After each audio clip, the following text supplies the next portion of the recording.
Les habla Kirtop, y estos son 100 artefactos con inscripciones que nadie ha logrado descifrar. Suena música. La paleta de Narmer fue hallada en el templo de Hieracómpolis. Es una losa de pizarra oscura de 64 centímetros de alto de alrededor del año 3100 a.C. Formalmente es una paleta para cosméticos, pero en realidad es un objeto que nunca se usó en la vida cotidiana.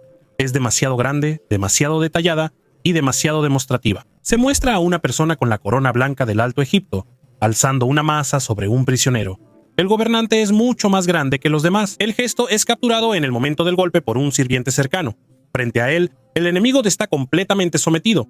En el otro lado también hay una persona, ahora con la corona roja del Bajo Egipto. Lidera la procesión y observa los cuerpos decapitados de los enemigos, alineados estrictamente. En el centro de la composición están entrelazados por el cuello unos animales fantásticos, un motivo que aquí ya aparece en su forma final. El nombre de Narmer aparece con signos y enmarcado, siendo de los primeros nombres de gobernantes junto a símbolos de poder. La paleta se halló en un templo, no en una tumba. No está acompañada de inscripciones explicativas y no cuenta una historia con palabras. Todo lo que hay aquí se transmite a través de las posturas, la escala de las figuras y el orden de las escenas. Las piedras del Hambre en el río Elba, cerca de Dechin, son rocas con inscripciones talladas. Surgen solo en sequías severas cuando el agua baja a niveles críticos. Estas piedras son conocidas como piedras del Hambre, marcadores peculiares de catástrofes climáticas que se han utilizado en Europa Central durante siglos. En la superficie están grabadas fechas y frases cortas. Estas marcas registraban los momentos en que el río se volvía poco profundo, la navegación se detenía y la mala cosecha se volvía inevitable para las ciudades ribereñas. Esto significaba aumento de precios, interrupciones en el suministro y hambre. Las fechas más antiguas en las piedras se remontan a principios del siglo XV y las más recientes a finales del siglo XIX.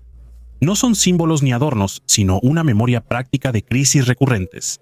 La piedra permanecía en su lugar y las nuevas generaciones añadían sus marcas junto a las anteriores, continuando la cuenta. En otras regiones de Europa hay objetos similares que muestran la relación entre clima, economía y vida cotidiana, sin interpretación ni comentarios, no. Las piedras permanecen en silencio la mayor parte del tiempo y solo aparecen cuando las condiciones se vuelven extremas. Es un testimonio de cómo la naturaleza influía en la historia por el nivel del agua y la fecha registrada. Un recipiente con opio. Durante años, un discreto recipiente de alabastro del antiguo Egipto estuvo en un almacén del Museo de la Universidad de Yale, sin inscripciones, sin decoraciones, nada que lo distinguiera entre cientos de objetos similares, hasta que los investigadores decidieron estudiar la capa oscura en sus paredes internas. El análisis químico reveló rastros de sustancias difíciles de explicar por accidente. En los residuos se encontraron compuestos característicos del opio, morfina, noscapina y papaverina. Esto indicaba que el recipiente no era para incienso ni aceites, como se creía, y posiblemente se usaba regularmente, no solo en casos excepcionales. Lo sorprendente del hallazgo del recipiente con opio fue su escala, no el consumo en sí. Los recipientes están en enterramientos, templos y casas de distintas regiones y épocas. Si alguno de ellos tenía las mismas sustancias, el opio no era raro ni exclusivo de los sacerdotes, sino común en la vida diaria.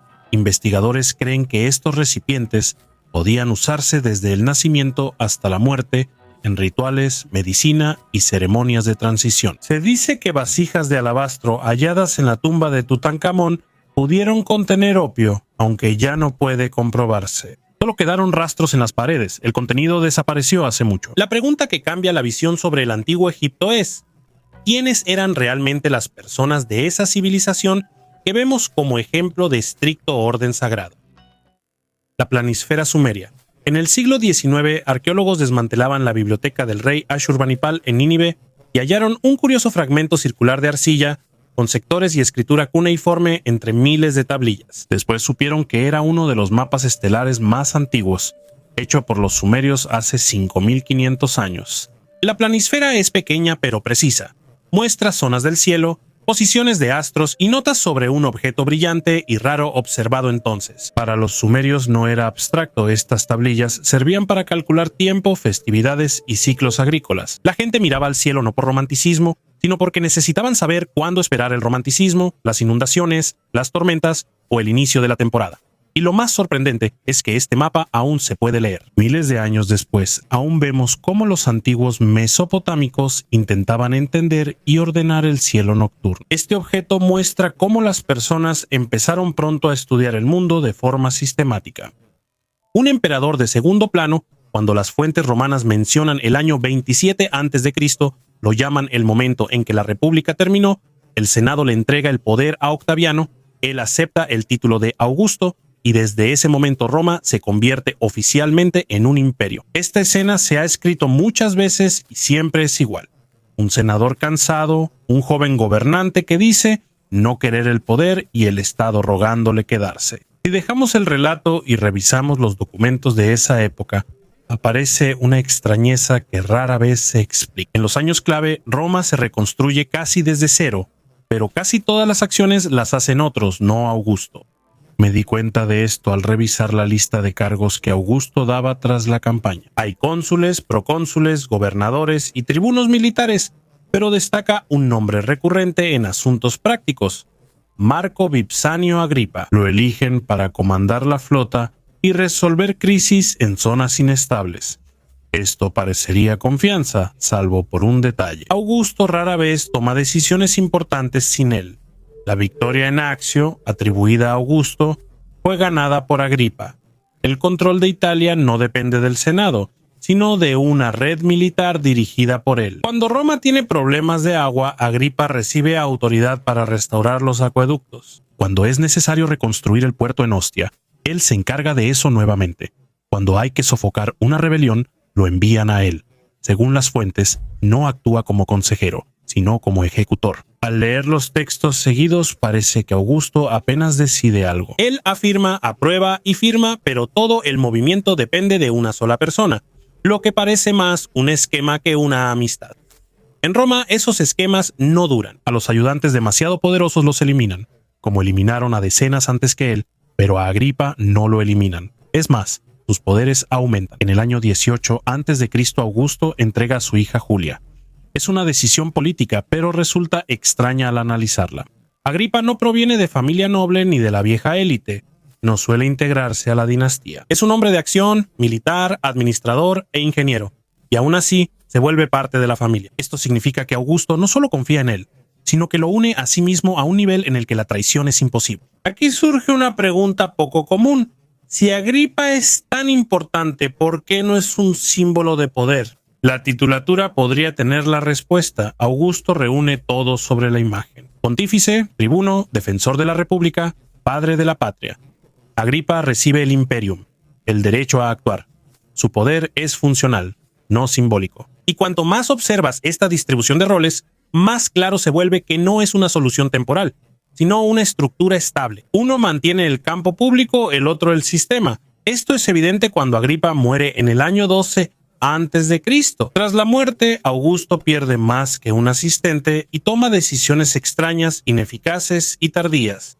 Las rebeliones se suprimen más lentamente, las provincias se salen de control, las crisis de sucesión se vuelven cada vez más agudas. Augusto sigue siendo el mismo, pero el mecanismo comienza a fallar, y esto se nota incluso en los pequeños detalles.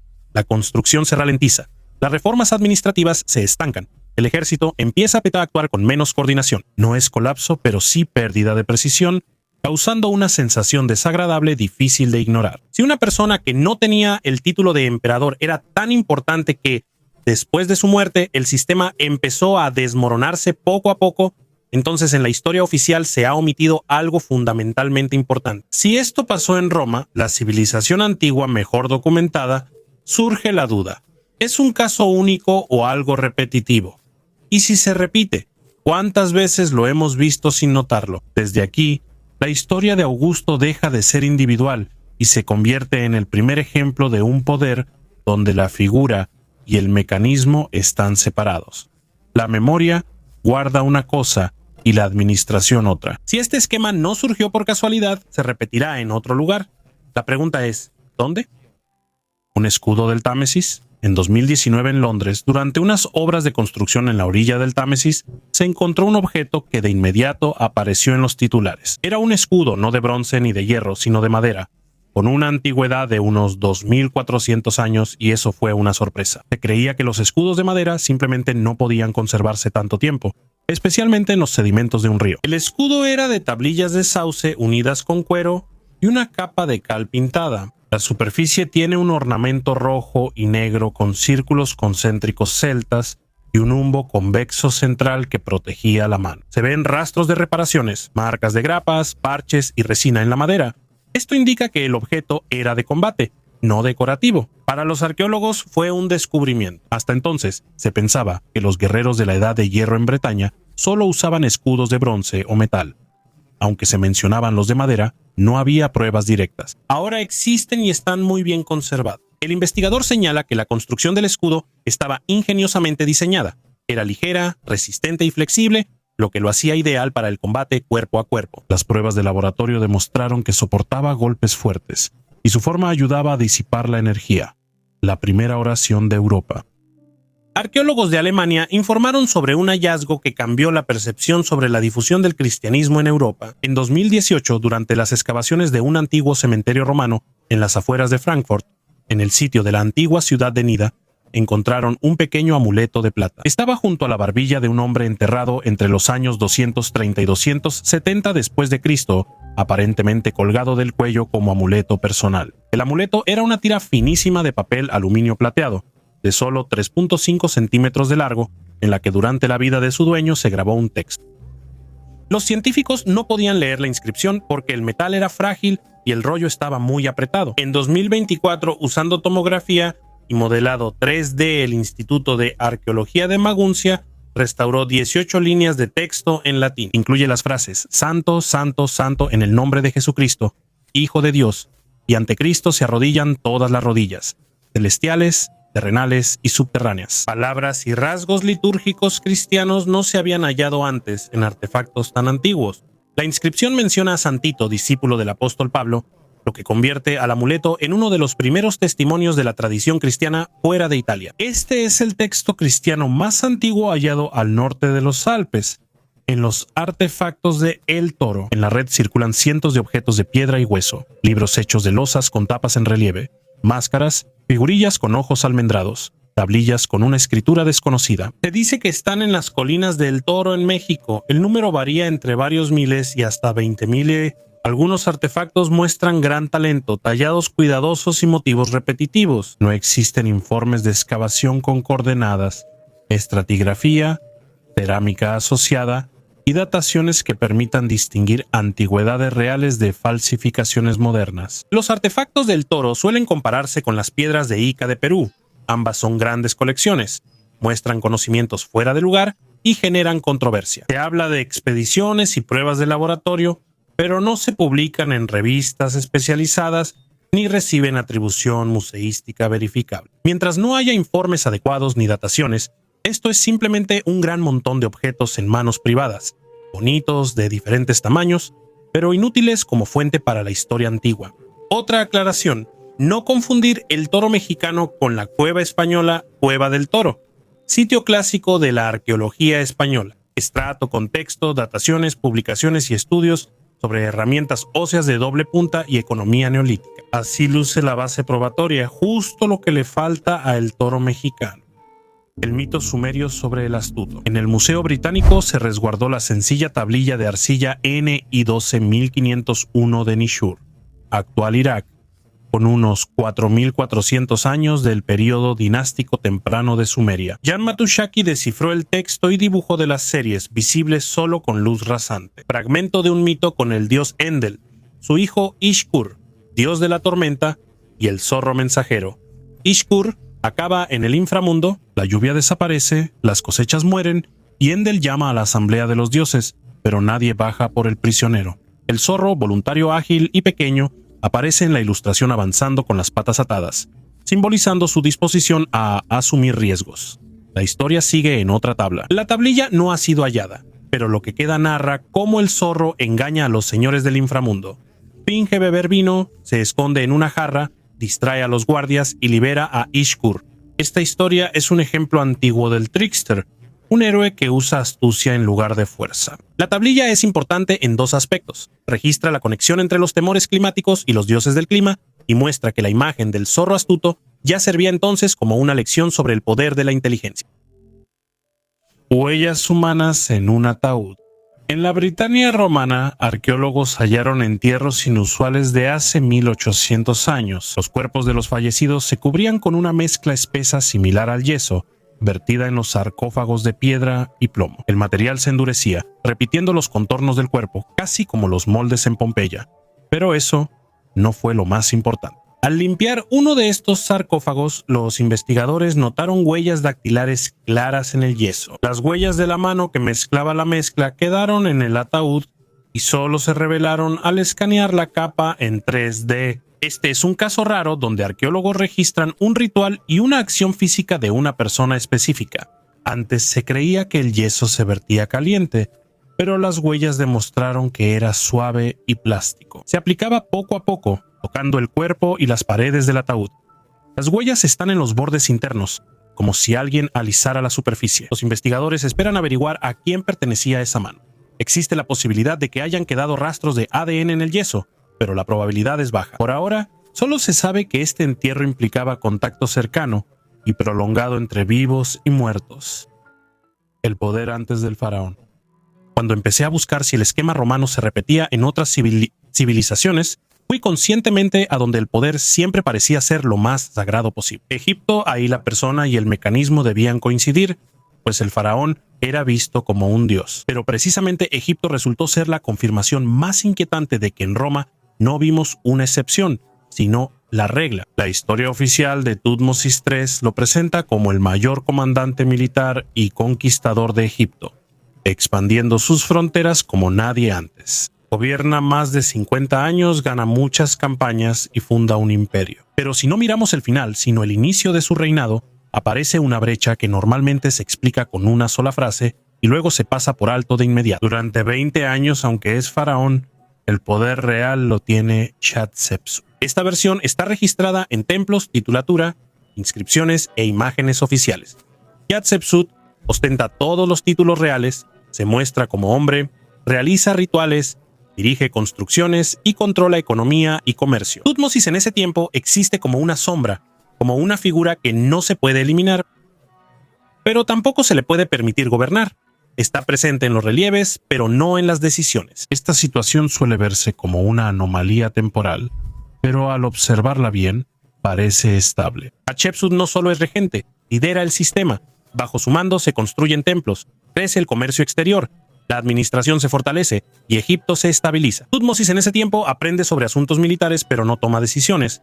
Y lo más importante, no destruye nada, solo espera. Al morir Hatshepsut, años después inicia la destrucción sistemática de su nombre, algo que por mucho tiempo los egiptólogos no comprendieron. Se borran relieves, cortan cartuchos, destruyen estatuas y mutilan imágenes. No es una venganza impulsiva ni por ira, sino un trabajo meticuloso que dura décadas. Comienza cuando el sistema ya está controlado por Tutmosis. Aquí surge la misma duda que en Roma.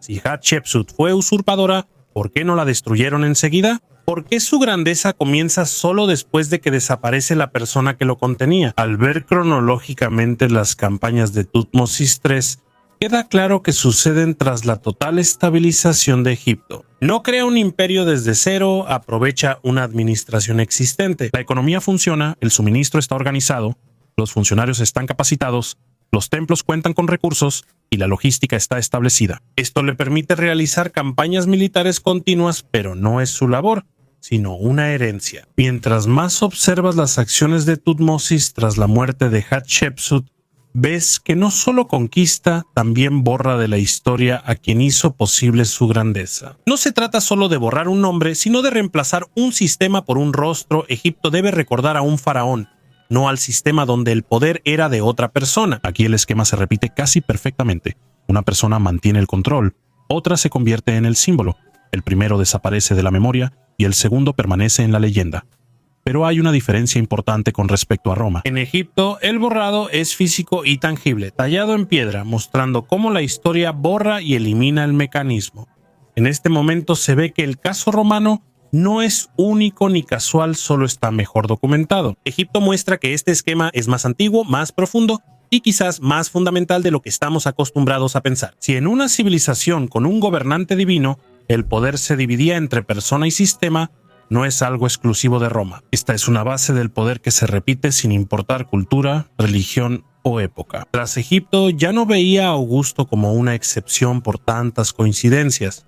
Comprendí que debía buscar consecuencias, no biografías similares, porque si este esquema es real, entonces en la historia debe haber momentos en los que el mecanismo desaparece, pero la persona permanece, y entonces el sistema comienza a desmoronarse. Existen momentos que no se relacionan entre sí.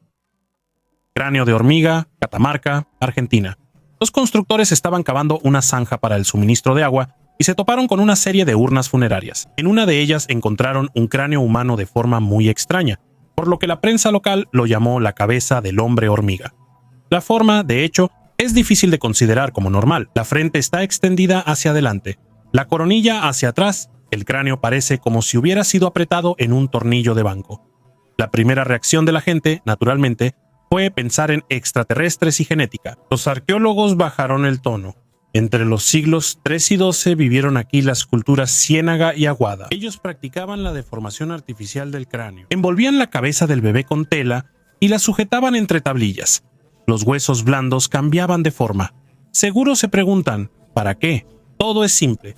Belleza, pertenecer, estatus, igual que hoy, como tatuajes o modificaciones. Cabe destacar que casi no hay pruebas de que estas prácticas dañen la salud. El cráneo infantil es flexible y el cerebro crece según el espacio. Por eso la mayoría de cráneos deformados no presenta trauma ni retraso en el desarrollo. También existe una explicación alternativa, la hidrocefalia, la acumulación de líquido. Esto fue señalado por J.D. Dawson Jovis. En ese caso, esperaríamos otros cambios como huesos delgados y asimetría. Un cráneo así muestra por qué no debemos clasificar estos hallazgos como anomalías históricas de inmediato. A veces, una forma extraña no es un mensaje de extraterrestres, sino un deseo muy humano de parecerse a lo suyo. Un manuscrito sorpresa, abres un tomo medieval esperando frases antiguas, pero encuentras algo realmente atractivo. Algunas páginas tienen grandes iniciales, otras están llenas de signos tironianos, una antigua taquigrafía que solo pocos especialistas pueden descifrar. En todo el mundo hay páginas donde las letras crean figuras de constelaciones, como si el autor mezclara un libro escolar con el cielo nocturno. Das vuelta a la hoja y ves un garabato en la esquina. El escriba probaba la pluma, creando un mini popurrí de poemas de aves. Los amplios márgenes ocupan la mitad del espacio. ¿Por qué gastar en pergamino caro? Aquí el vacío no es tal. En estos márgenes los estudiantes medievales hacían anotaciones y luego esos márgenes protegieron los libros del moho. El aire húmedo dañaba los bordes del libro, pero el texto permanecía intacto. Además, existe un formato inesperado.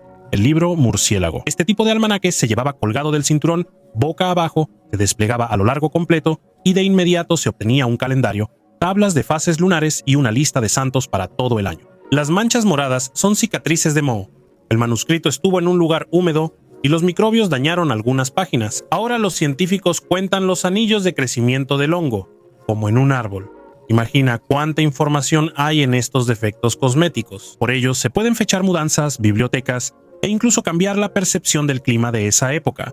Son precisamente estos huevos de Pascua visuales los que hacen que el manuscrito no sea solo una colección de texto, sino una verdadera búsqueda. Cada anotación, cada pestaña inesperada, es un portal directo a las personas que escribieron, leyeron y usaron este libro siglos antes que nosotros. Una familia en Orton Beach, Australia, recogía basura cuando la hija de Debra Brown encontró una botella en la arena con una carta entregada por milagro. Un hallazgo común en la costa hasta que notaron hojas de papel dobladas dentro, firmadas por dos soldados de la Primera Guerra Mundial, Malcolm Alexander Neville y William Kirk Carley. Las cartas datan de 1916. El texto indicaba que Neville era de Vilcobata, Australia del Sur. Brown halló a sus familiares en Facebook y respondió a su sobrino nieto, Gerby Neville. Resultó que Malcolm tenía 28 años y solo unos meses después de que arrojó esa botella en la gran bahía australiana, murió. En Francia la familia sabía de él por algunas historias y de repente, después de 100 años, literalmente les llegó una carta desde la playa. También lograron contactar a los familiares del segundo soldado, Charlie. La nieta comenta que la familia aún está en shock. como si el abuelo hubiera recordado su existencia desde el pasado. Para ellos, esta botella no es solo un artefacto, sino un contacto directo con una persona que siempre fue casi una leyenda para ellos. El oceanógrafo Sharita Patiarachi supone que la botella en sí no estuvo flotando mucho tiempo, solo unas semanas o un mes, hasta que llegó a Wharton Beach. Lo más probable es que rápidamente quedó cubierta por la arena y todo el tiempo restante simplemente estuvo bajo una capa de tierra, esperando a que la desenterraran de nuevo. Arqueólogos recuperaron artefactos de una ciudad antigua sumergida por más de 2000 años en la bahía de Abu Qir, cerca de Alejandría. Las excavaciones ocurrieron en la bahía de Abu Qir, donde estuvo Canop, un puerto clave en tiempos de los Ptolomeos. Aquí hallaron restos de columnas, la cabeza de una esfinge, una estatua de sacerdote y un torso masivo de granito sin cabeza. Los trabajos se realizaron bajo el control del Ministerio de Antigüedades de Egipto y de buzos que utilizaban equipo para inmersiones arqueológicas. Según los arqueólogos, la ciudad de Canopo quedó sumergida como resultado de una serie de terremotos y desplazamientos de mareas que colapsaron el delta del Nilo. Después de la inmersión, limo y arena cubrieron calles, templos y necrópolis. Los artefactos hallados son del periodo ptolemaico y romano, del siglo III a.C. al 3 d.C. Esto lo confirman el estilo de las imágenes y los tipos de piedra utilizados. El Ministerio de Turismo y Antigüedades de Sherif Faji informó que los objetos hallados se restauran y serán parte de la exposición Secretos de la Ciudad, sumergida en el Museo Nacional de Alejandría. En la exposición ya se presentan 86 piezas raras que muestran cómo era la vida en la costa egipcia en la época en que el mar aún no se había llevado esta ciudad. ¿Gobernar sin corona? Cuando Napoleón asumió el poder, Francia carecía de Estado, tenía deudas, instituciones destruidas y un ejército autónomo. En los libros de texto esto se llama el caos de la revolución, pero los documentos muestran otra imagen. El sistema de gobierno no fue destruido, simplemente dejó de funcionar. En ese momento aparece junto a Napoleón un hombre que no dirige ejércitos ni gana batallas y rara vez está cerca del campo de batalla. Se llama Charles Maurice de Talleyrand. En 1799, poco antes del golpe del 18 de Brumario, Talleyrand regresa del exilio y asume como ministro de Relaciones Exteriores. El diplomático es casi la única persona que negocia con todas las partes a la vez. Mientras Napoleón asume el poder, Talleyrand negocia con quienes lo reconocen, retiene embajadores, congela decisiones y promete garantías que solo él controla. Toda la información pasa por él. Y es precisamente por eso que después del golpe de Estado, Francia es reconocida casi de inmediato, aunque lógicamente deberían haberla asfixiado con un bloqueo en los años siguientes. El patrón se repite. Napoleón lucha en guerras y Talleyrand maneja las consecuencias. Firma tratados y ajusta acuerdos para que Francia minimice sus pérdidas tras las derrotas. Esto ocurre en Tilsit, Presburgo y Lunéville. Napoleón gana batallas, pero el Estado se sostiene por cómo se formalizan los resultados, no por las victorias. Siempre lo hace una sola persona. El momento clave ocurre tras 1812, cuando Napoleón prácticamente pierde la guerra. En ese momento, el sistema debió haber colapsado, pero no colapsa porque Talleyrand no se va junto con Napoleón, él se queda. Es más, empieza negociaciones ya en su contra. Parece una traición, pero al revisar los documentos es más bien preservar el mecanismo. Negocia con los vencedores para evitar que Francia sea destruida, dividida y siga siendo un estado, y lo consigue. En 1815, después de Waterloo, Francia sigue siendo una gran potencia.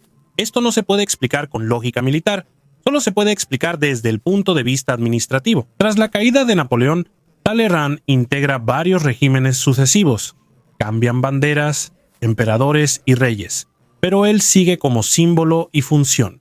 Mientras vive, el sistema opera. Cuando muere, Francia vive una década de inestabilidad, cambios de régimen y crisis.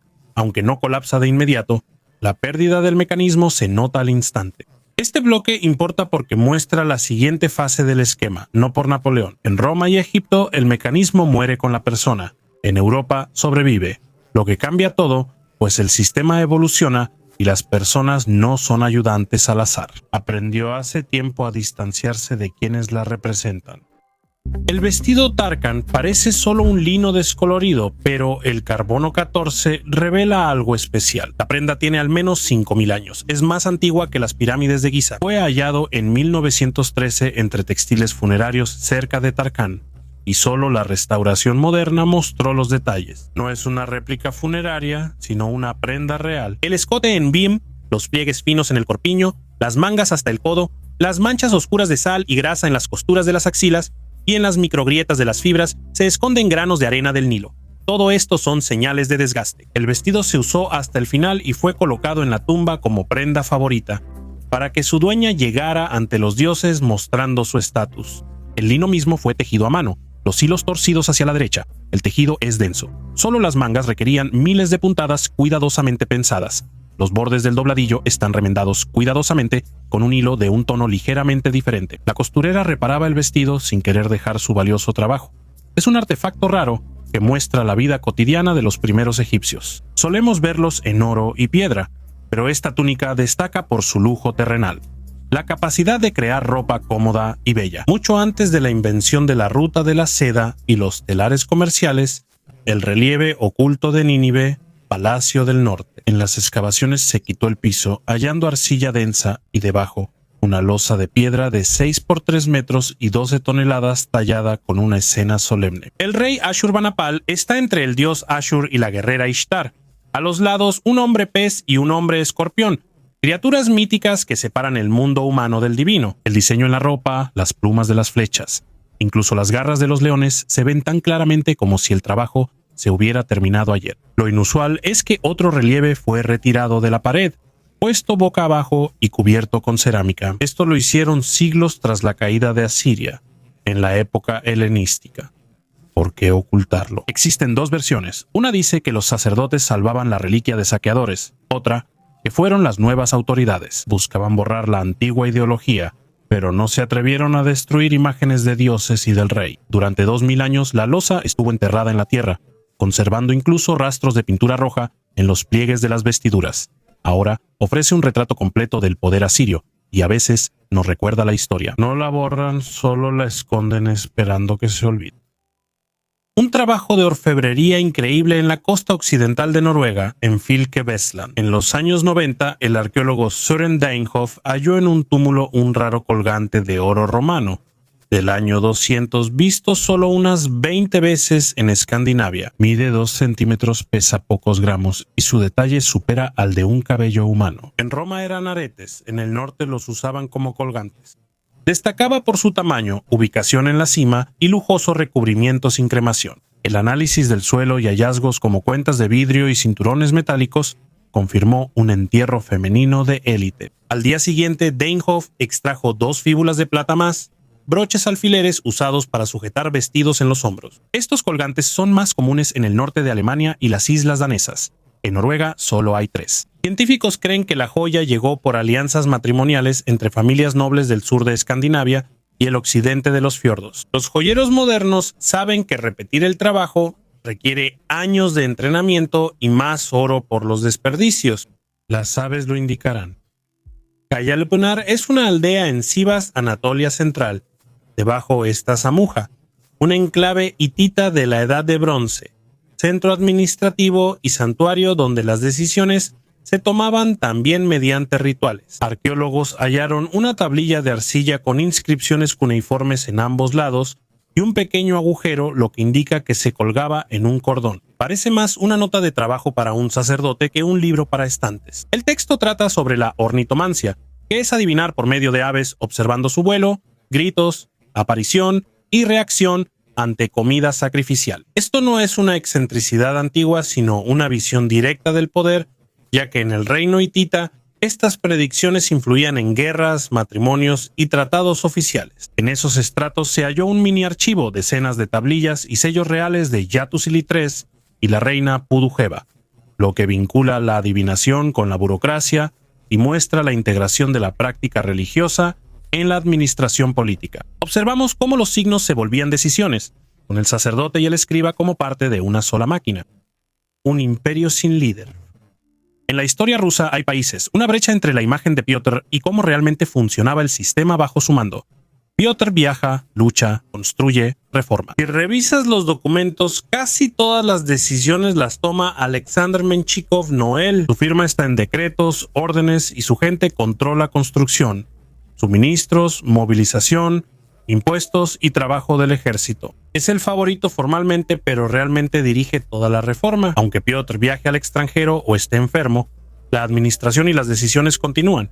y el país no se derrumba si él desaparece un mes. Esto solo es posible en un caso, si el sistema de gobierno ya está separado de la personalidad del gobernante y ese sistema está concentrado en manos de una sola persona. Menchikov no solo es asistente, controla dinero, personas, suministros, construcciones y ejército. No es símbolo, es mecanismo. Lo más revelador sucede después de la muerte de Pedro. Rusia debería caer en caos por un heredero débil, élite dividida y reformas frágiles, pero Menchikov evita el caos. Él pone a Catalina I en el trono, gobierna en su nombre y controla la guardia, el senado y las finanzas.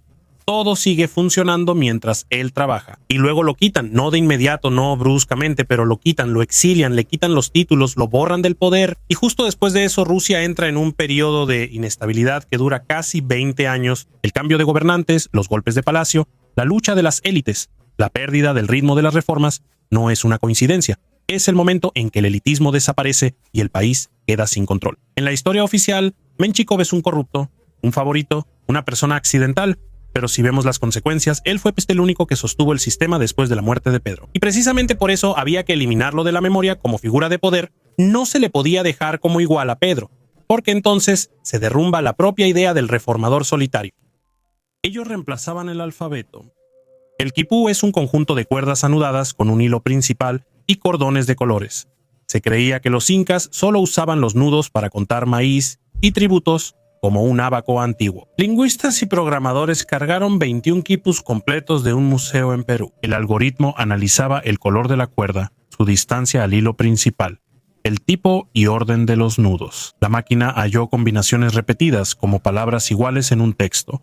El mismo grupo de nudos en una cuerda amarilla apareció junto a registros de almacenes de grano, y otro en una roja se asoció con listas de guerreros. Los científicos, al comparar con documentos coloniales, entendieron que los quipus tenían un significado más complejo que solo contar. Por ejemplo, un conjunto de cuerda verde más 3 nudos cortos casi siempre indica un lugar de almacenamiento de maíz, y la roja más un nudo doble puede significar un impuesto para el ejército. Si el método se confirma en muchas muestras, los quipus serán reconocidos como escritura, no solo calculadoras de nudos. Entonces, los incas tendrán que ser trasladados de la lista de civilizaciones sin letras a la lista de pueblos que simplemente eligieron otro alfabeto, como un objeto de estatus chino.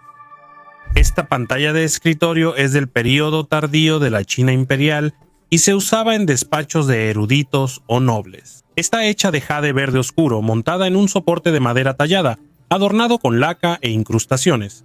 La superficie del jade está cubierta de jeroglíficos aplicados a mano. Este tipo de pantallas no servían para la privacidad, sino como objetos de contemplación. Se colocaban sobre el escritorio o cerca de él. Los textos en la piedra eran frases filosóficas, poemas o recordatorios de deber y autodisciplina. El jade en la cultura china simbolizaba pureza, firmeza y fortaleza moral, cualidades necesarias para una persona culta. Para fabricar un objeto así se necesitaban varios maestros, talladores, calígrafos, lacadores y carpinteros. Era un símbolo de estatus. ¿Qué son esos tubos?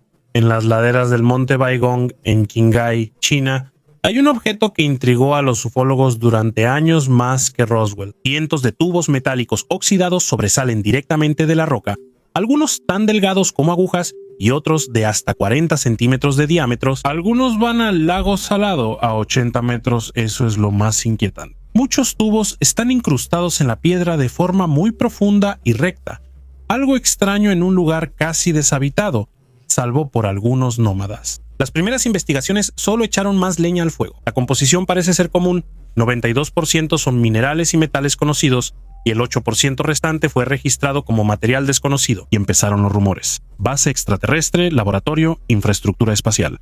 Incluso la montaña recibió un monumento con un platillo volador, porque la leyenda se volvió más fuerte que el sentido común. Pero después pasó lo que más me gusta de la arqueología.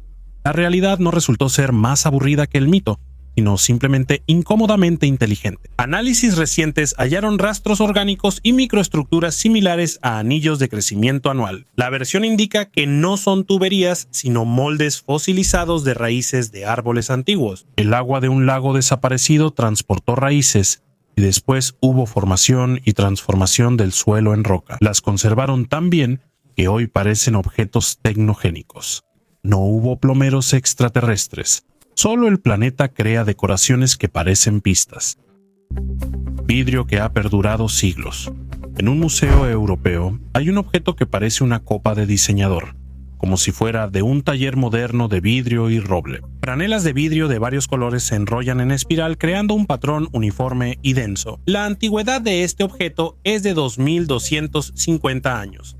Fue hecho en la época helenística, antes de que existiera la técnica de soplar vidrio. La copa se elaboró a mano, enrollando hilos finos de vidrio fundido sobre un molde hasta lograr la forma y diseño deseados. Cada hilo se colocó con precisión. Las espirales siguen coloridas, el vidrio claro y el recipiente mantiene su forma, como recién hecho por el artesano. Estas cosas rara vez llegan a hoy.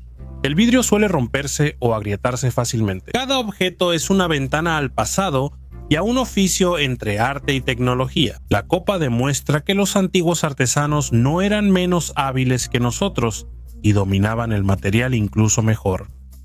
El poder que perduró. En las crónicas chinas hay una peculiaridad que los historiadores europeos suelen ignorar, pues no encaja en la visión clásica de la monarquía. No importa quién reine, cambian emperadores y dinastías, arden capitales, pero el sistema sigue funcionando, a veces imperfecto, pero continuo. Esto aparece en registros fiscales, catastros, listas de funcionarios y censos. Aunque el país esté en crisis, la recolección y distribución de grano, la movilización, los tribunales y la construcción no se detienen totalmente. Esto no sería posible si el poder fuera de una sola persona. Cuando uno observa la estructura de la China imperial, lo primero que salta a la vista es que el papel del emperador casi siempre es simbólico. Aprueba sin gobernar, firma decretos ajenos y nombra personas que no elige. Las decisiones se toman en el aparato, independiente de la dinastía. Este existe antes y sobrevive a la mayoría de los imperios. La clave es el sistema de exámenes, presente desde la época Han y consolidado en las dinastías Tang y Song. Un funcionario en China no es noble ni favorito, sino alguien elegido tras años de selección. Los exámenes miden el conocimiento de leyes, rituales y procedimientos, no la lealtad al emperador. El funcionario es parte del mecanismo, no de la dinastía. Tras un nuevo emperador, la mayoría de las administraciones siguen, cambian personas, no los sistemas. Esto se nota especialmente bien en momentos de catástrofes. En 1644 cae la dinastía Ming. La capital es capturada, el emperador está muerto. Formalmente el estado deja de existir, pero los archivos provinciales muestran que la recaudación de impuestos continúa. Los almacenes operan y los funcionarios siguen usando los mismos sellos en los documentos. Años después, la dinastía Qing llega y no crea un estado nuevo, solo adopta un nuevo símbolo. Al leer las instrucciones administrativas chinas, ves que el emperador es solo una interfaz, no la cima. El sistema no espera decisiones desde arriba, vive según los procedimientos, y esos procedimientos son más importantes que cualquier persona. Incluso cuando los emperadores eran niños, estaban enfermos o aislados, el Estado seguía funcionando, como muestran los registros contables. Se entregaban raciones, limpiaban canales, redistribuían grano y abastecían ejército. Ejemplo claro, en la dinastía Qing del siglo XIX, los emperadores apenas gobernaban y el poder real estaba en manos de funcionarios y administradores regionales, quienes decidían qué cumplir o ignorar. Ellos sofocan rebeliones, recaudan dinero y construyen infraestructura. En 1911, aunque el imperio termina, el sistema sigue. Las mismas personas gobiernan las provincias bajo la república. Solo cambia el nombre, el mecanismo sigue igual. A diferencia de Roma, Egipto y Europa, donde el mecanismo dependía de una persona, en China estaba separado, haciendo del caso chino la prueba más pura del esquema. El poder puede existir sin individuos. El emperador solo es un nodo por donde pasa la legitimidad. Si falta, el sistema conecta a otro. En la historia china hay muchas dinastías y pocas interrupciones reales en el gobierno. Cambian nombres, rituales y títulos, pero la estructura sigue igual. Y si lo vemos sin romanticismo, queda claro que aquí no estamos viendo una excepción, sino una forma desarrollada de la misma estructura que antes se observó en Roma, Egipto, Europa y Rusia. En China la aceptaron como norma, ya no la ocultaron. Las runas canadienses del norte de Ontario rara vez sorprenden con noticias arqueológicas, pero el huracán de 2018 fue una excepción. Cuando el viento arrancó un pino centenario cerca del pueblo de Baba, bajo las raíces apareció una losa de granito de casi 2 por 1.5 metros, la superficie pulida por el glaciar y en los bordes tallado un marco muy bien hecho. Hay 255 runas del Futark antiguo con el Padre Nuestro completo, sin errores y todas con igual profundidad, como si el maestro usara un alfabeto familiar. A la derecha hay una embarcación con 16 figuras y, más abajo, 14 cruces en X de significado desconocido. El carbono 14 no sirvió, pero geoquímicos concluyeron que la capa de óxidos en el fondo se formó en unos 200 años. El péndulo es de principios del siglo XIX, cuando los alrededores eran colonizados por vikingos suecos y noruegos. No, el estilo de las runas es tardío, parecido a los monumentos etnográficos de Escandinavia, y la oración cristiana indica un contexto misionero. La pregunta principal es ¿por qué la losa quedó boca abajo en un lugar tan remoto? Una versión es que era una iglesia forestal de un campamento temporal de leñadores, donde la piedra servía como altar. Otra, que era un memorial para la tripulación fallecida. 16 en la barca y 14 cruces podrían ser el conteo de sobrevivientes y fallecidos tras el naufragio en los Grandes Lagos. Sea lo que sea que se oculte tras el misterio, la inscripción se convirtió en la oración rúnica más larga encontrada en América del Norte. Cuando la sangre se licúa. Nápoles, catedral. 3 veces al año la multitud espera que el obispo levante un relicario de plata con 2 ampollas selladas, las voltee y la masa oscura dentro normalmente se licúe ante todos. Esta es la licuefacción de la sangre de San Januario, patrón de la ciudad. Las fechas son fijas: 19 de septiembre, Día de la Memoria, primer sábado de mayo, traslado de reliquias, y 16 de diciembre, rescate de la erupción del Vesubio. Si la sangre no se licúa, para los napolitanos es preocupante. Domnicai. Junto a los años desafortunados aparecen la peste, terremotos y crisis financieras. San Januario, obispo de Benevento, fue ejecutado en 305 en Pozzuoli. Una cristiana recogió su sangre en recipientes. En la Edad Media, las reliquias llegaron a Nápoles. En la capilla de San Januario se guardan 2 ampollas, una grande con una sustancia marrón y otra más pequeña casi vacía.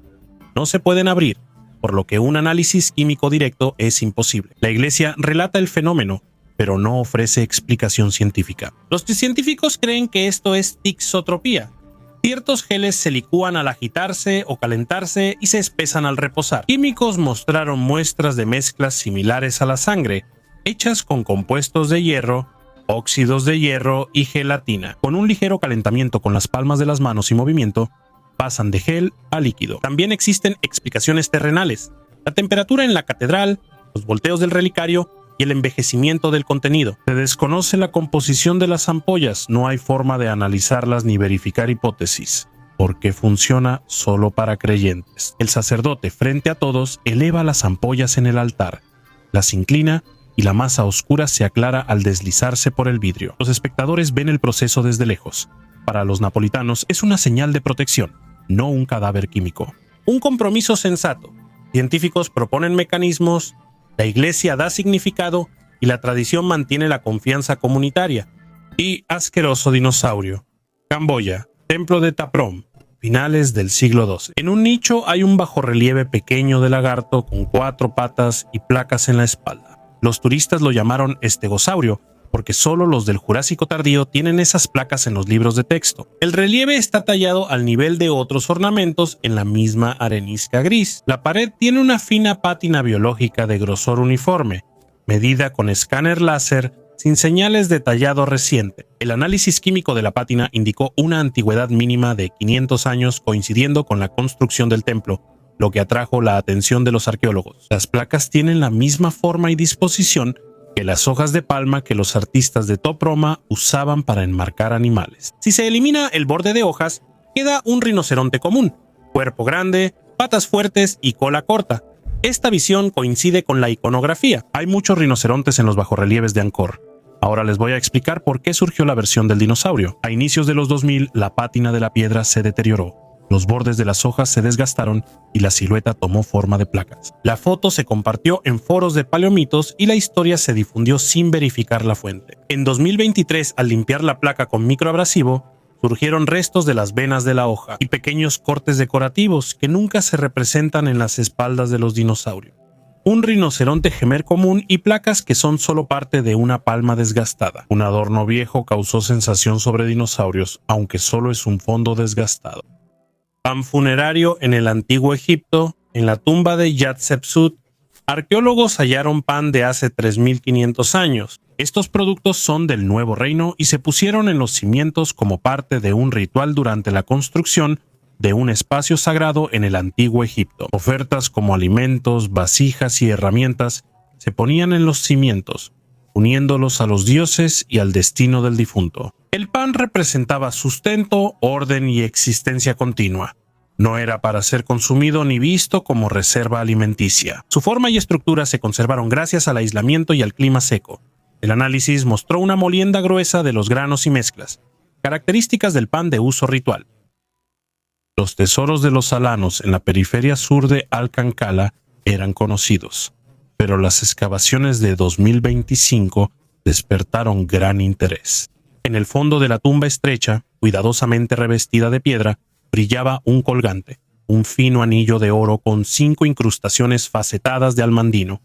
Un poco a la derecha, yacía una copa de vidrio del color de un glaciar derritiéndose. La química confirmó su origen bizantino o persa. Entre los huesos del caballo encontraron salias de bronce, y a lo largo de las piernas del guerrero, una vaina con grifos estilizados, típicos del arte sasánida. La tumba data de finales del siglo IX, cuando Alania dominaba los pasos entre el Mar Negro y el Caspio. El inventario muestra que es alguien de la élite, quizá un representante de los gobernantes de Dorial. La técnica de los joyeros muestra que el colgante se fabricó localmente.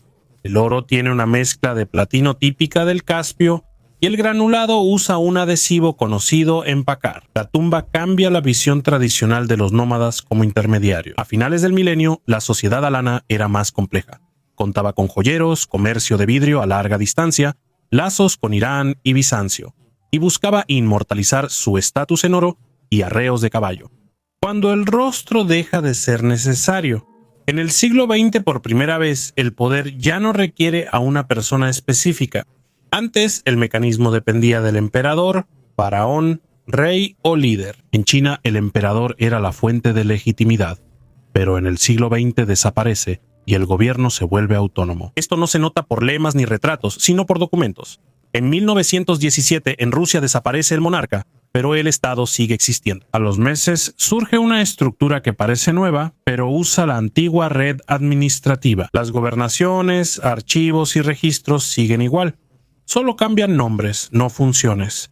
El poder pasa de personal a burocrático. En Alemania ocurre igual tras perder la Primera Guerra Mundial. El ejército está destruido y el emperador huyó, pero los ministerios operan. Las oficinas recaudan impuestos, los municipios registran a la población y los archivos se conservan. En 1933 surge un nuevo líder que no crea el sistema, solo accede al aparato ya existente, lo que posibilita todo lo demás. Leyes, industria, guerra. Sin esto, ninguna ideología funcionaría. En Estados Unidos esto se nota más en los reglamentos. A principios de siglo, ahí se crea una administración federal permanente, departamentos, agencias, comisiones que no dependen del cambio de presidente. Redactan instrucciones, hacen presupuestos y establecen procedimientos obligatorios para gobiernos futuros. El presidente cambia cada 4 años, pero el aparato permanece.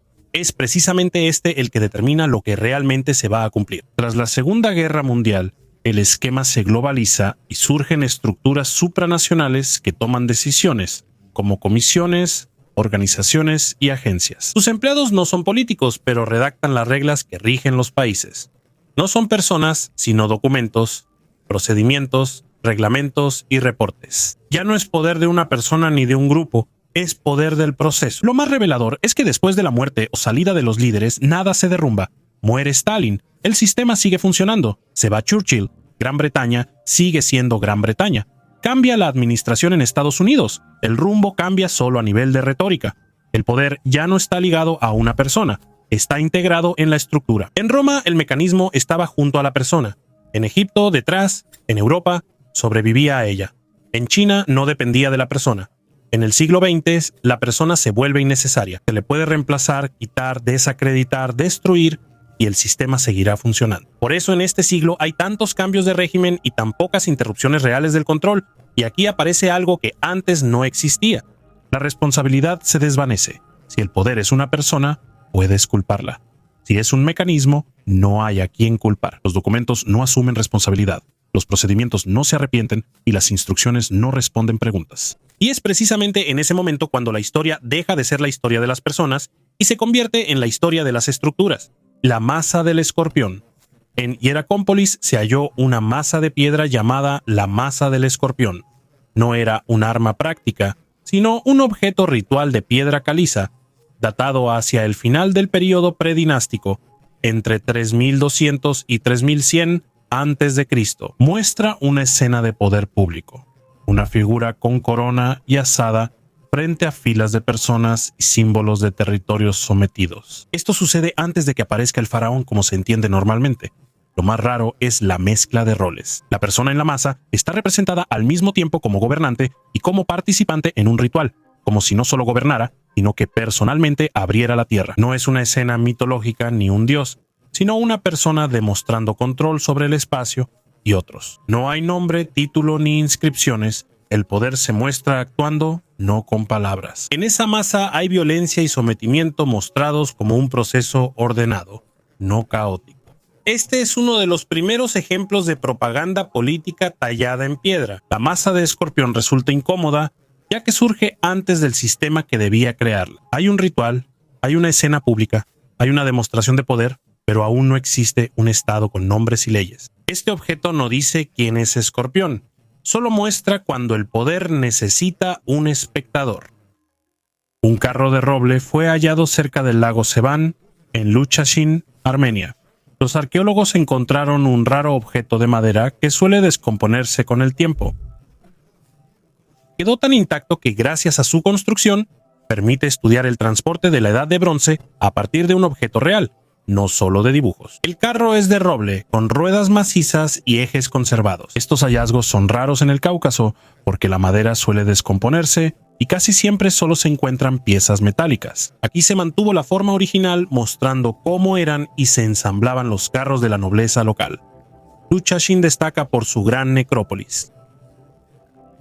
Los entierros ricos tenían carros, armas y adornos. La calidad de la madera y el trabajo indican que el carro era de alguien de alto estatus, posiblemente parte del ajuar funerario para los investigadores. Este hallazgo revela el transporte en Armenia en esa época y confirma que las comunidades locales usaban vehículos con ruedas antes de los grandes estados.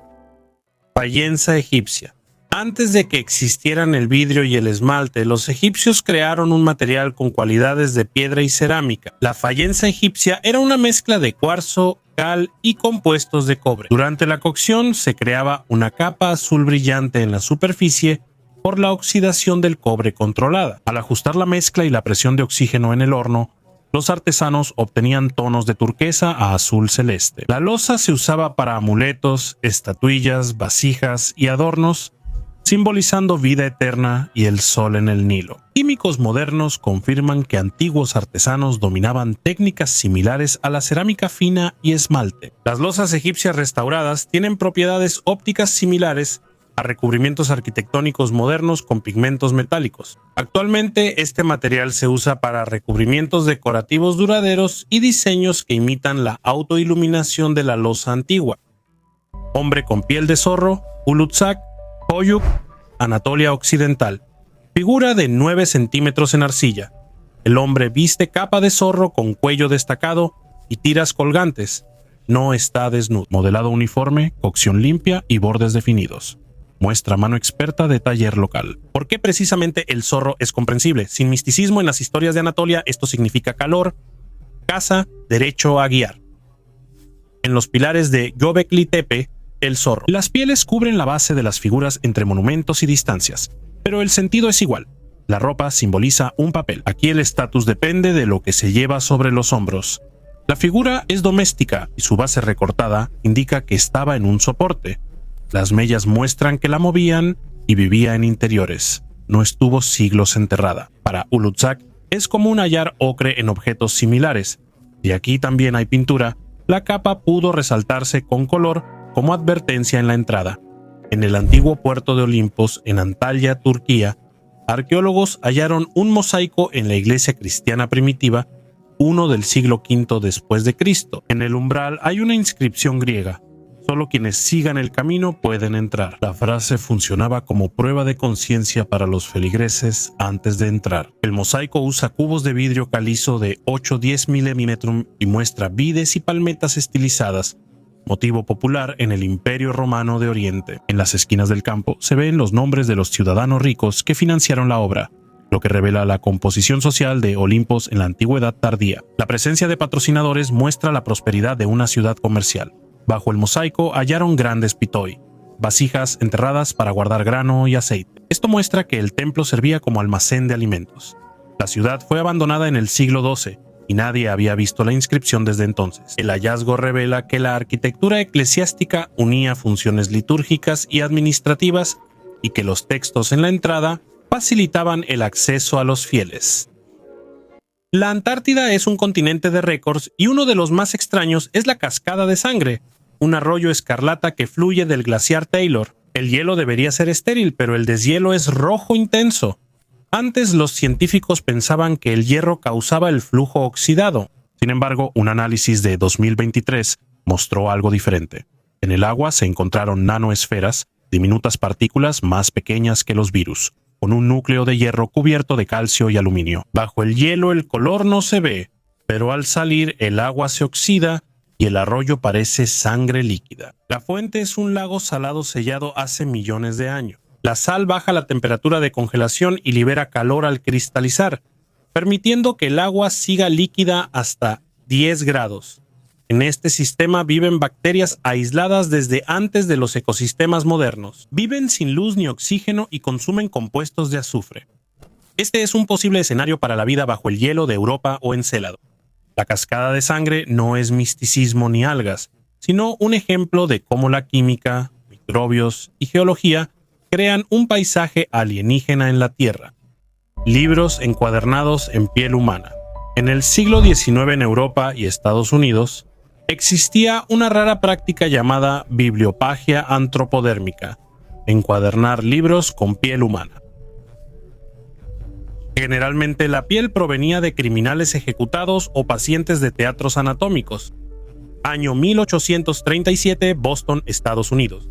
El bandido James Allen dejó como última voluntad que, después de su muerte, le quitaran la piel y encuadernaran sus propias memorias con ella. En la portada está escrito en latín: este libro está hecho de la piel de Allen. En 1830 en Devon, Inglaterra, George Cadmar envenenó a su esposa y tras ser ejecutado, su piel se usó para encuadernar poesía de John Milton. En 1882, Francia, una condesa con tuberculosis dejó en su testamento al astrónomo Camille Flammarion usar su piel para el primer ejemplar de Terre du Ciel. Ahora hablemos de colecciones completas. La biblioteca de Harvard en Estados Unidos conserva al menos 3 volúmenes encuadernados de esta manera. Un tratado del siglo XVII menciona que a John S. Wright le extrajeron la piel el 4 de agosto de 1632. La biblioteca John Heya de Londres confirma que existe un atlas médico de Vesalio con cubierta humana marrón. Los motivos variaban: crimen, rareza, interés científico. Legalmente era una zona gris. Los cuerpos de criminales solían darse a escuelas de cirugía y sus restos se usaban para hacer cuero. Estas encuadernaciones no se exhiben ni destruyen. Las instituciones los ven como artefactos históricos que muestran hasta dónde llegaban buscando una edición única. Las misteriosas estatuas de Ain Ghazal. Cerca de Amán, arqueólogos hallaron en Ain Ghazal estatuas de yeso de unos 9000 años aún polémicas. Estas esculturas humanas antiguas parecen modernas, no neolíticas. Son de caña, cubiertas de yeso y pintadas.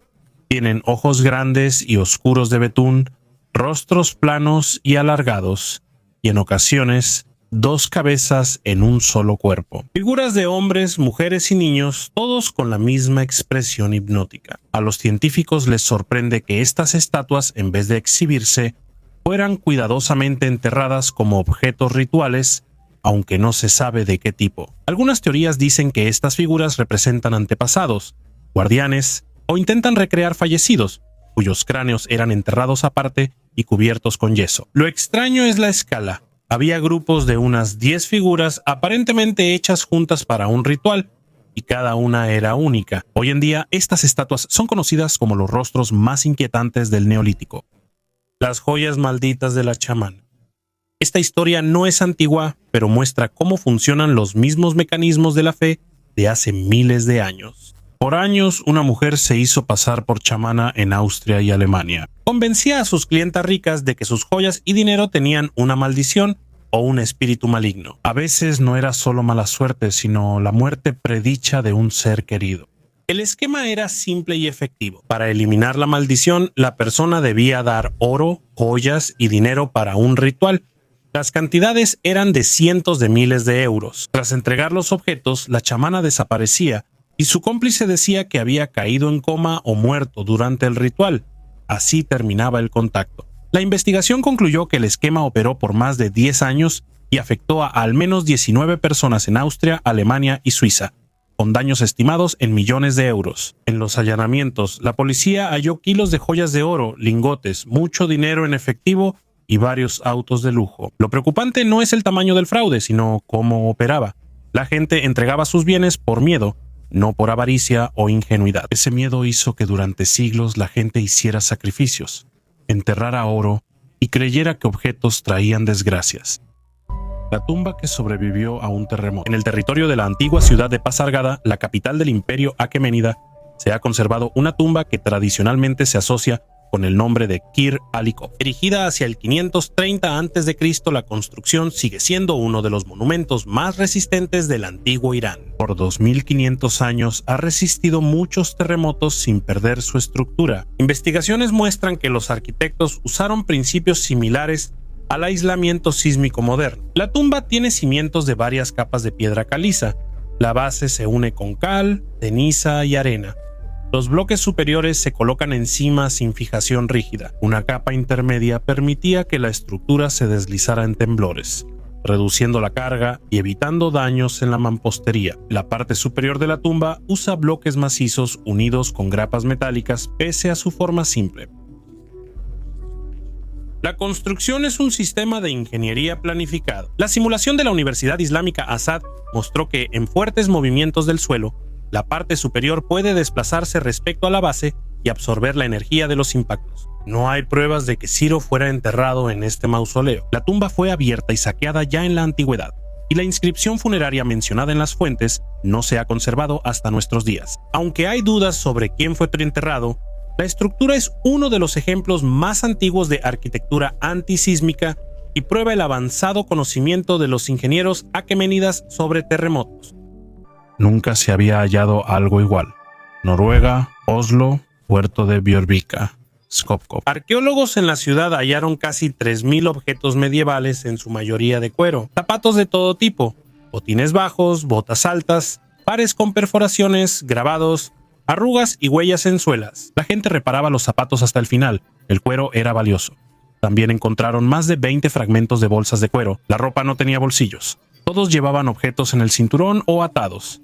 También había fundas para espadas y cuchillos. Las armas personales eran tan comunes como las bolsas. Lo más conmovedor son más de 40 zapatitos de niños, algunos del tamaño de una palma, con la misma construcción, los mismos parches, solo que en miniatura. Los niños usaban el mismo calzado que los adultos y cuidaban sus pertenencias. La acumulación se halló en antiguos vertederos junto al río Alna, donde la basura era arrojada al agua y las crecidas la arrastraban, cubriéndola con limo y conservándola sin oxígeno, lo que evitó que el cuero se desintegrara y sobreviviera hasta hoy. Un hallazgo sin precedentes en Moravia del Sur. Durante los trabajos en las afueras de la aldea, los arqueólogos se toparon con un hoyo, y dentro de él, un paquete compacto de objetos apilados en capas. La primera impresión fue que era un taller, pero la disposición indica otra cosa. Es precisamente un tesoro, escondido intencionalmente. Arriba había brazaletes y anillos de bronce. Abajo, hachas, pinceles, fragmentos de espada y lingotes. Había un paquete compacto de cinta de bronce enrollada y cerca, restos de un crisol y gotas de metal. El dueño era artesano y guardaba capital de trabajo, materia prima y moldes comunes, no tesoros. La datación apunta con certeza a la edad del bronce tardía. Esto lo indican tanto los tipos de adornos como las marcas de colada en las hachas y la composición química de la aleación, el estaño. Hay impurezas de arsénico y níquel en proporciones normales para la región. Varias piezas muestran uso, bordes desgastados y remaches de reparación. Estos tesoros se ocultaban por amenazas o migraciones. A veces los dueños no volvían. El hallazgo se llama sin precedentes no por el oro. Destaca la integridad del conjunto y que no hubo intervenciones. La capa está sellada.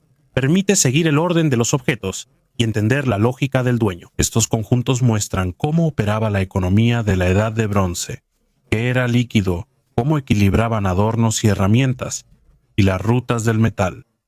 El cerebro más antiguo. En una tumba predinástica de Egipto, arqueólogos hallaron raros restos de tejido cerebral conservados tras la muerte. El cráneo era de alguien enterrado en una fosa simple, sin embalsamamiento ni tratamiento. La tumba es de finales del cuarto milenio antes de Cristo. La conservación ocurrió por las condiciones: arena seca, alta temperatura y suelo salino evitaron que los tejidos blandos se descompusieran totalmente.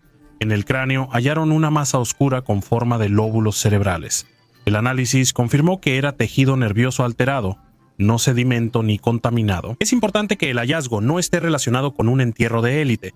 No se trata de un sacerdote ni de un gobernante, sino de una persona común.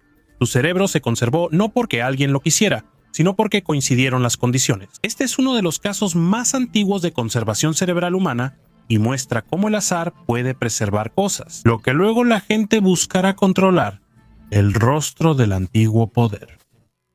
La orilla occidental del Nilo, cerca de Asuán, en la colina de Gebel Kurna, bajo una capa de escombros. Los arqueólogos limpiaron un panel en la roca y vieron algo que casi nunca se encuentra en Egipto: una escena con una barca y la figura de un gobernante en un palanquín, uno de los retratos más antiguos de un faraón en la formación del Estado. Las formas de la barca, con extremos altos y popa en cuchilla, coinciden con embarcaciones rituales del periodo tardo predinástico y dinástico temprano, hacia 3200 a 3000 a.C. Los investigadores debaten sobre la barbilla alargada y la línea en la cabeza de la figura, interpretadas como símbolos del tocado real, y la barba ritual de las primeras dinastías. Por su estilo, la escena se asemeja a la masa de Narmer.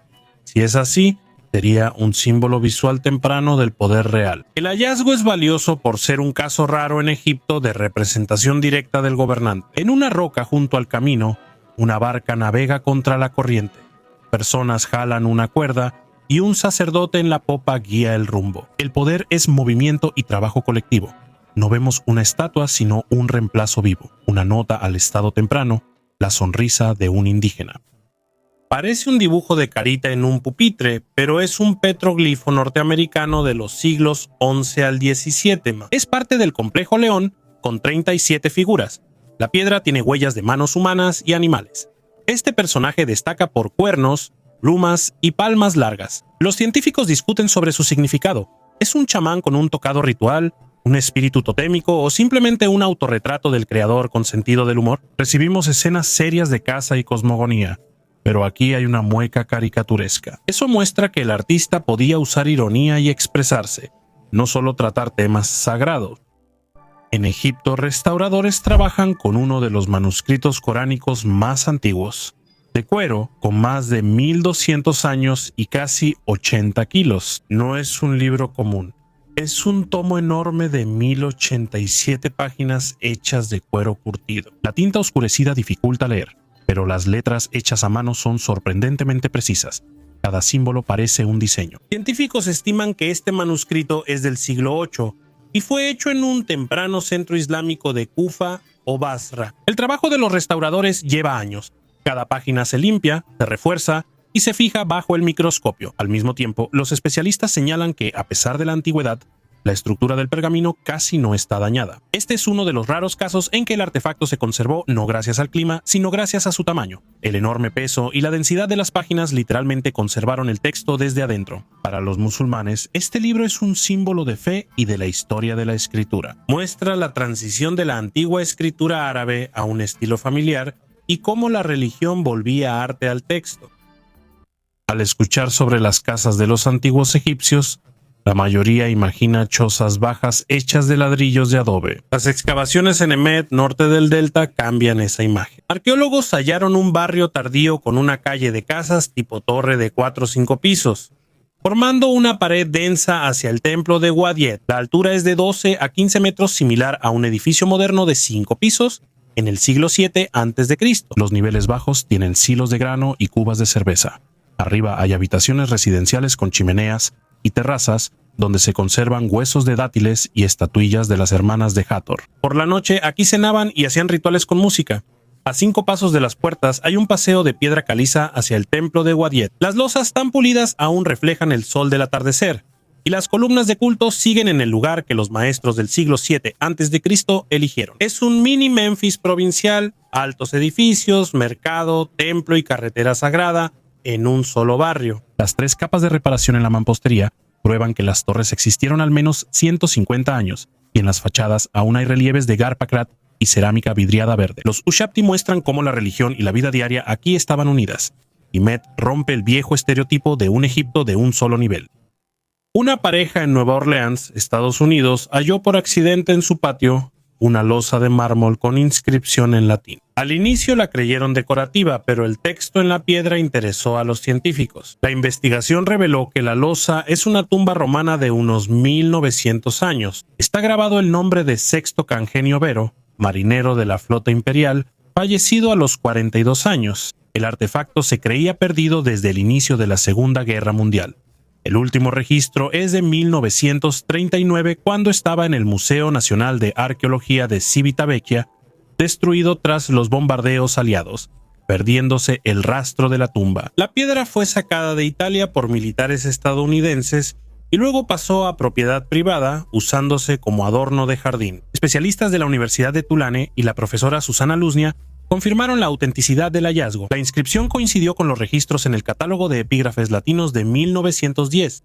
La mención de un barco nombrado en honor a Asclepio, el dios de la medicina, permitió establecer que Ver sirvió en la marina durante la época de esplendor del Imperio Romano. La lápida está en poder del FBI y autoridades de Estados Unidos, e Italia negocian su devolución al país de origen. La UNESCO afirmó que este caso ejemplifica la exitosa devolución de bienes culturales exportados ilegalmente. Humor medieval.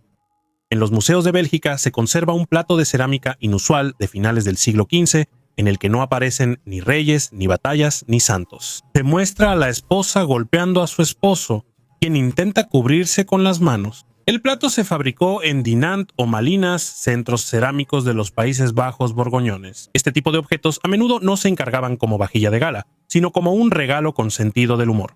A veces se daban en bodas, y otras como un recordatorio divertido sobre la vida matrimonial. Este plato es valioso por su diseño y contexto, pues refleja que la gente de esa época podía reírse de sí misma y sus problemas. La pregunta de ¿quién manda en la casa? Ya era popular hace 500 años según la popularidad de estos temas.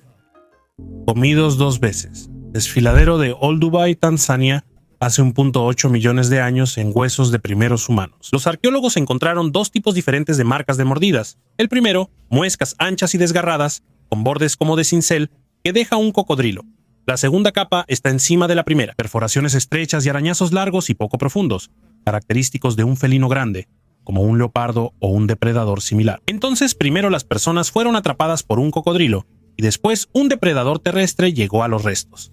Desafortunadamente, en esa época, ese era el ambiente común de la sabana temprana. El agua atrae presas y depredadores, ampliando la información de que el ser humano siempre fue cazador. Hace 2 millones de años, el ser humano era simplemente uno de los elementos de la cadena alimenticia.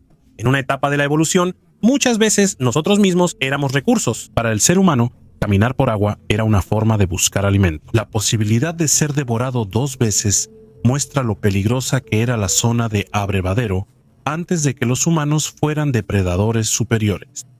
Guía para echar a un fantasma. En los depósitos del Museo Británico había una tablilla de arcilla del tamaño de una palma proveniente de Babilonia, que data aproximadamente del año 1500 a.C.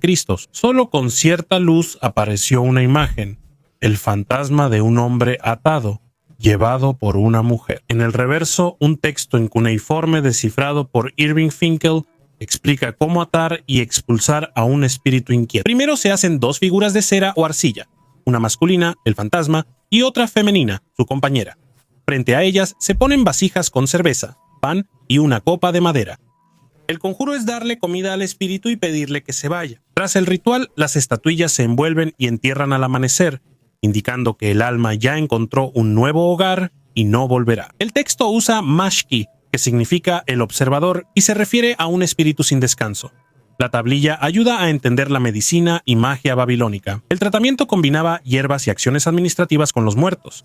El valor del artefacto radica en unir dibujo e instrucciones, algo inusual en Mesopotamia. Este manual visual para el sacerdote exorcista muestra que hace 35 siglos ya existían protocolos paso a paso para tratar lo que hoy se llama trauma psicológico. Durante excavaciones en Persépolis, los trabajadores hallaron una caja de piedra bajo los cimientos del Palacio Apadana. Había dos láminas delgadas, una de oro y otra de plata. Fueron colocadas ahí durante la construcción hace unos 2500 años en el reinado de Darío el Grande. Las láminas tenían inscripciones cuneiformes en 3 idiomas para que Darío asegurara su comprensión. En todo el imperio, él enumera tierras, muestra su poder y agradece a Ahura Mazda. No es decorativo ni ritual. Es una declaración de quién construyó, de quién era el territorio y bajo qué dios estaba el palacio. Las placas parecen nuevas, el metal está intacto y las inscripciones son legibles. Fueron escondidas especialmente en los cimientos, no como un secreto, sino como una señal para las futuras generaciones, en caso de que alguien alguna vez mire debajo de la piedra. La pintura azul maya es un pigmento que mantiene su color por miles de años y cuya tecnología aún investigan los científicos. El análisis de cerámica y frescos reveló que la base es índigo natural mezclado con paligorskita, una arcilla con canales microscópicos. Al calentarse, el índigo queda atrapado en los canales, haciendo la pintura resistente a humedad, sol y acción química. Arqueólogos hallaron este pigmento en objetos rituales, paredes de templos y cerámica de los siglos 8 y 9. La pintura no se desvaneció ni siquiera después de estar expuesta al aire libre durante siglos. Estudios recientes muestran que una estructura similar sirve para crear pigmentos y recubrimientos duraderos. La tecnología maya se convirtió en un ejemplo de cómo la química antigua definió su época, creando un material al que la industria moderna llegó solo después de milenios de gestión del mundo. La historia europea suele narrarse como una simple sucesión de papas en el Vaticano.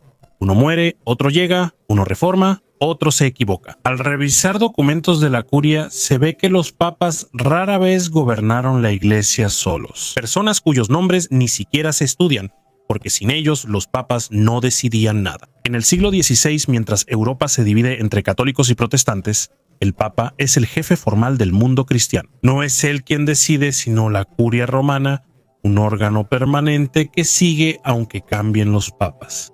Y es precisamente ella quien determina qué reformas serán aceptadas, qué guerras serán apoyadas, qué reyes serán reconocidos y cuáles serán declarados herejes. Lo interesante inicia cuando el Papa gobierna solo.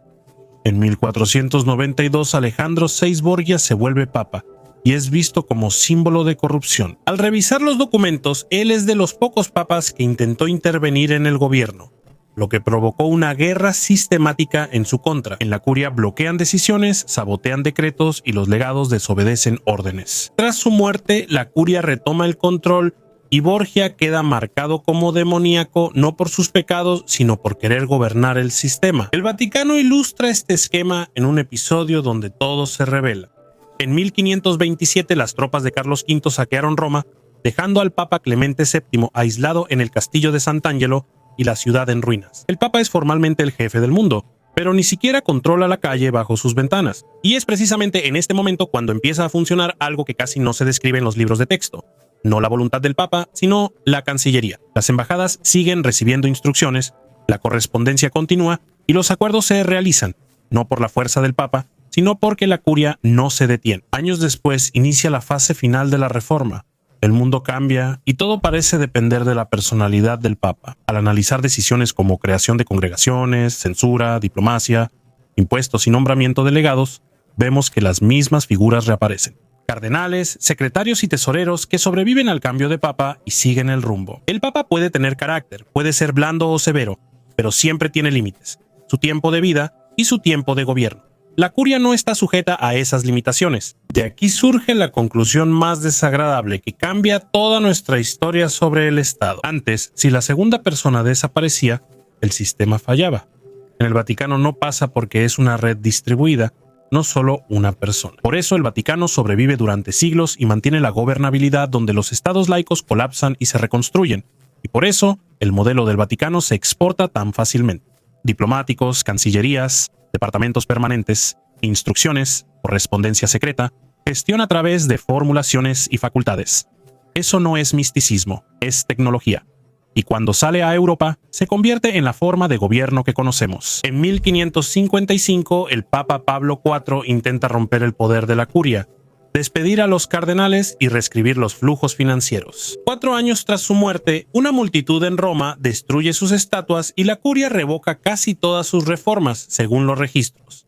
El sistema retrocedió. El caso más destacado es el del Papa Sixto V, quien hizo algo poco común. Reestructura la administración del Vaticano, crea congregaciones permanentes, define competencias y elimina la autonomía de los cardenales. Esto hace que el Papa sea administrador por primera vez, pero sus sucesores pronto vuelven al modelo anterior, ya que un papa con poder es peligroso. En el siglo XVII, el papa es símbolo y la curia el mecanismo. El papa habla, bendice y anuncia, pero no gobierna. Los cardenales sobreviven a varios papas, negocian, controlan finanzas, redactan instrucciones y forman doctrina. Aquí ocurre algo que cambia totalmente la percepción de la historia. En Roma, Egipto, Francia, Rusia y China, el mecanismo estuvo cerca del gobernante, pero en el Vaticano duró siglos, se volvió invisible y desde ahí se extendió a Europa. Y diplomacia, cancillería, congregaciones, instrucciones secretas, administración a través de documentos y órdenes, todo esto se perfeccionó por primera vez no en los estados, sino en la Iglesia, y luego fue copiado por el poder secular. La burocracia francesa, la administración austriaca, la cancillería rusa y las oficinas alemanas provienen de la curia. Por eso los papas en la historia parecen débiles, extraños o secundarios. Ellos no eran el poder, eran la cara, como Augusto, como Tutmosis, como Napoleón, como Pedro. A diferencia de ellos, en el Vaticano el mecanismo sobrevivió y se volvió una escuela. Si pones este bloque al final, se entiende que no estudiábamos excepciones, sino etapas de aprendizaje. La historia no es una sucesión de gobernantes, es la evolución de la forma de ocultar el control. Si juntas todo esto, surge una idea incómoda. La historia no la hacen quienes recordamos, la hacen quienes son borrados. Los gobernantes cambian, pero el poder sigue en quienes convierten decisiones en acciones. La persona más peligrosa en un sistema no es quien lidera, sino quien no figura en los libros de texto. Gracias por ver el video hasta el final, compártanlo con sus amigos, hasta luego y nos vemos en el próximo.